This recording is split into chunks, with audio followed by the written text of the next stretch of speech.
Welcome to another episode of the Snap Fantasy Football Podcast, your weekly dose of news and advice that comes to your pocket every single Saturday. Holding it down, here we got Mac, Mark, Scott, and Landon. Enjoy today's show. Hey guys, and welcome back to another episode of the Snap Fantasy Football Podcast. I am your host, Landon, and I am joined with me today with Scott, Mac, and Mark, and we're talking about second round draft picks, a very important round in your fantasy football leagues. A lot of value still to be had, and we're going to do a little game called Draft or Pass.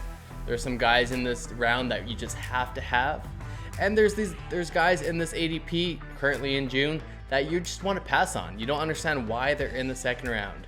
So before we keep going, make sure you subscribe to our podcast, like the video, comment. Are there any guys that deserve to be in the second round that aren't? Are our takes just crazy? We do a listener league as well. All you have to do is subscribe to our channel, take a screenshot and send it to us, and you have a chance to play with us fantasy football. And but first we'll talk about the second round. A lot of interesting. It's one of my favorite rounds.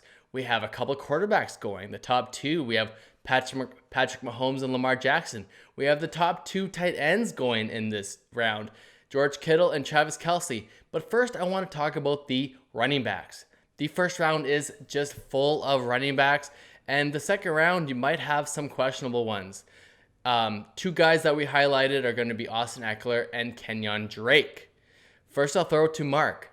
Austin Eckler is going right around the back of the second round. Does he deserve to be there? Does he deserve to be higher? What are your thoughts on Mr. Eckler?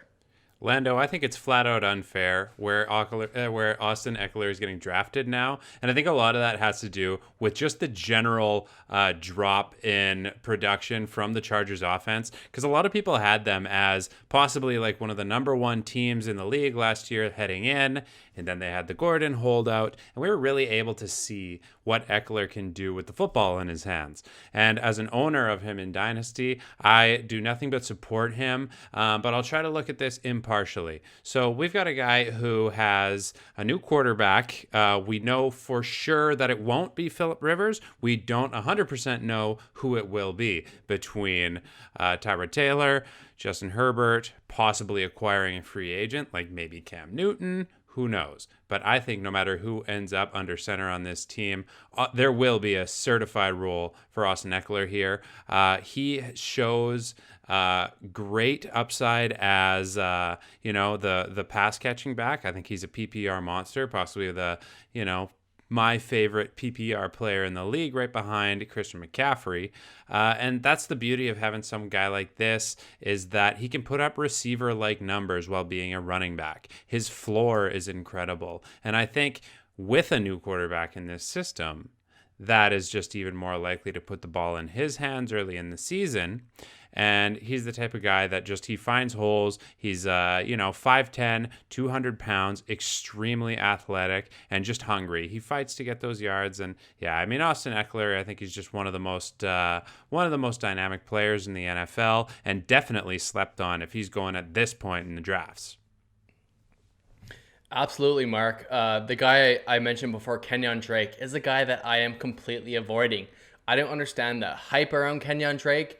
I would prefer guys like Clyde Edwards-Helaire or Kenny Golladay before I would draft Kenyan Drake. That might be a hot take, but I just don't understand the hype around him. I'm a guy that's drafting Chase Edmonds everywhere in the late rounds. But I'm going to throw to McKenzie. We are a late round quarterback draft, but he is very passionate about not taking a guy like Patrick Mahomes in the first round. Mac, what are your thoughts on taking him that early in fantasy football? So we like to draft quarterbacks late, and I'm going to highlight that for a reason in a second. The one thing I'll say about Lamar Jackson is like a quarterback 2 with a running back 1 inside of him. And depending on your league settings, it might be very advantageous for you to have Lamar Jackson. So my kind of tune changes a little bit on Lamar, but it's still very apparent with Pat Mahomes as well as Lamar. So Landon and I did a draft, an industry draft last week, and Pat Mahomes went in the second round. He was actually the first pick of the second round. And I picked Mike Evans in the second round as my wide receiver 1. And so we flash forward to the 10th round. I picked up Drew Brees as my first quarterback, and that team that picked Pat Mahomes picked up another wide receiver in Anthony Miller. And so when you look at the value and what those two players would have given you if this was 2019, Pat Mahomes versus Drew Brees on a per game basis, and it's not fair to compare total points because Drew Brees missed 5 weeks and Pat Mahomes missed 4. On a per game basis, Pat Mahomes is 21.6 points, Drew Brees is 20.5. Per game basis, the difference is 1.1 points per week. That's really not a whole lot, and that just kind of shows you that the quarterback position is very deep. Quarterbacks like Daniel Jones that are going to be drafted late rounds in the teens, they're going to have production, and they're going to be able to give you what you need on a week-to-week basis, especially if you stream in other premium matchups. Pat Mahomes, if he's your quarterback, he's got to go up against the best of the best, and you've got to plug and play him because you spent second-round draft capital on him. Now, if I juxtapose Mike Evans, my second-round pick, with his round 10 pick of Anthony Miller, Mike Evans was the third wide receiver last year in points per game at 15.3, whereas Anthony Miller was 6.3. That's a massive difference. That's a 9-point per week difference. That could be the difference between winning a matchup and losing a matchup. So the discrepancy between Drew Brees and Pat Mahomes is not so big, whereas the difference between Mike Evans and Anthony Miller is massive. So we advocate for a late round quarterback strategy because of that. There's so much value on running backs and wide receivers in the upper rounds that you need to build depth and you need to grab value instead of spending it on quarterbacks. That's right. I think one thing that people might understand is that Patrick Mahomes can definitely steal the show in a football game that you're watching on television and definitely dominates on the field. Fantasy-wise, you're right. It is way deeper of a position than you'd be led to believe. I feel like Absolutely. I feel like talking about deep positions leads perfectly to what I want to talk about, and that is that complete opposite of that, which is the tight end stable. As at the 205 and 208, we see Travis Kelce and George Kittle coming off the board with the current ADP rankings. Now, some people might think that's way too early to be talking tight end. I think it's the complete opposite. And I think the best way to look at this is when you want to talk about tier breaks and what these type of players provide. You've got Travis Kelce going at the 205. It's like getting a WR1 and slotting him in that tight end position. George Kittle, 208. You're talking about the same type of production. Just phenomenal. The drop off after that goes down to Zach Ertz at the 309, which, as we know, elite talent, but not on the same level in my mind as the two I've mentioned. Then it starts to really get bad. You going down to the Mark Andrews at the 402 and Darren Waller, Hunter Henry. We're getting more and more into the unknown.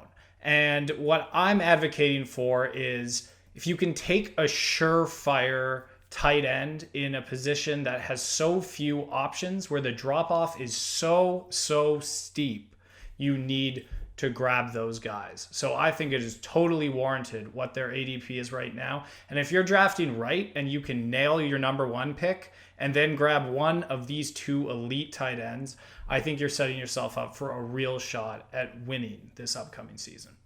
Yeah, I mean, I'm a huge fan of trying to find, that, for example, last year, Darren Waller. I want to find this year's Darren Waller, and I believe it to be Hayden Hurst. I truly do, just with how Matt Ryan has used his tight ends in the past, as well as how Dirk Cutter's offense likes to feature the tight end. I think Hayden Hurst is in line for a fantastic season.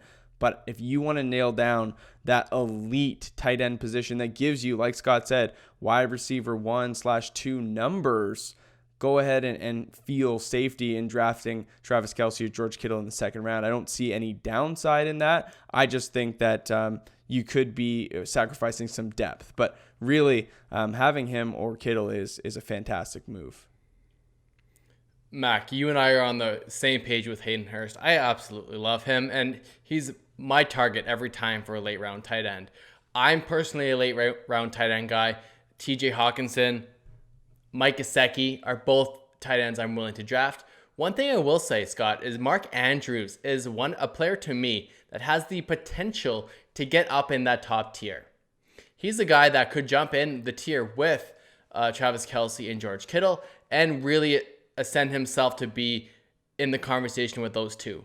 I'm not that impressed with Ertz this year, and I think Goddard's going to eat into his production too much to give him the chance to get into that top tier. So for me, my rankings go Travis Kelce, George Kittle, Mark Andrews, and then it's a really steep tier break for me. And taking the late round guy is generally my strategy. And if Travis Kelce and George Kittle do fall to the third round, it's going to be really hard for me to pass those up. So those are really good picks, guys. Scotty, are there guys, not talking tight ends, that you're just completely avoiding in this range? In the second round? Well, I mean, it's tough. I'm not big on guys like Miles Sanders at the 206, and really that just comes down to the whole situation in Philly. I mean, Chris Godwin going at the 206 is great. In my opinion, I still think I'm really high on that Tampa Bay offense. So as far as guys I'm actually avoiding, the second round's interesting because there's a lot of talent here and there's a lot of potential. And it's actually a lot harder for me than in the first round to immediately pull somebody out of this that doesn't belong to be there, or doesn't belong there as much as the others. So to me, I'm a little wary of Miles Sanders, but honestly, almost everybody in this second round pick here has a good shot at a productive 2020. So I'm going to go with Miles Sanders as mine to watch. Great. Mackenzie, anyone that you stand out? I know I touched on Kenyan Drake and you're also out on him. Do you want to elaborate on that, or is there another guy that really stands out to you that you're completely avoiding? Or that you really like, I guess? You talked about avoiding Patrick Mahomes. Is there someone you just need to have?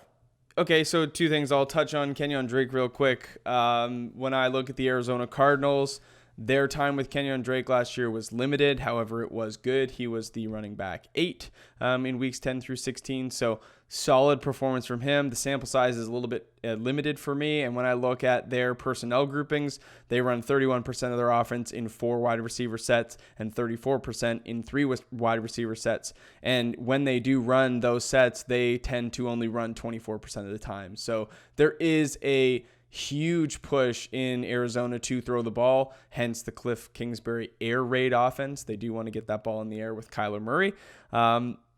And you've seen that with the draft picks that they've made. Now, a guy that I really want to grab, I'm kind of with Scott. I don't really want to get Miles Sanders. I'll wait 4 picks from the 206 to the 210 and grab Leonard Fournette.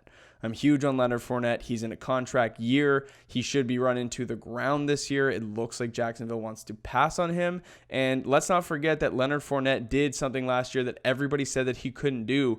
The guy caught 76 balls. So his floor is so much higher with that pass catching work. I know they have Chris Thompson over there now, so we'll see how that situation shakes out. If he can stay healthy, who knows? But Leonard Fournette has proven that he can do it in the passing game and the running game. Pretty much a lock for about 265 plus carries, and I'd say anywhere in the neighborhood of 50 to 60 receptions. So I love Leonard Fournette. I think he's being a little bit slept on it at the end of the second round, but that's kind of my guy. I'm sticking by him.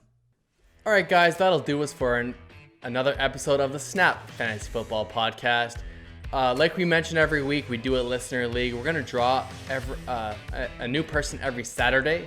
So if you want to be a part of this league, subscribe to this podcast, screenshot that, and send us a DM on Instagram or Twitter. You could also leave us a review on Apple Podcasts as well. Do the same thing.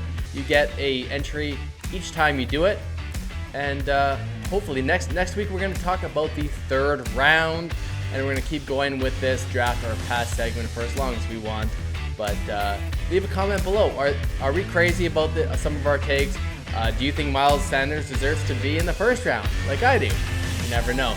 Anyways, thanks for coming in, and we'll see you next time.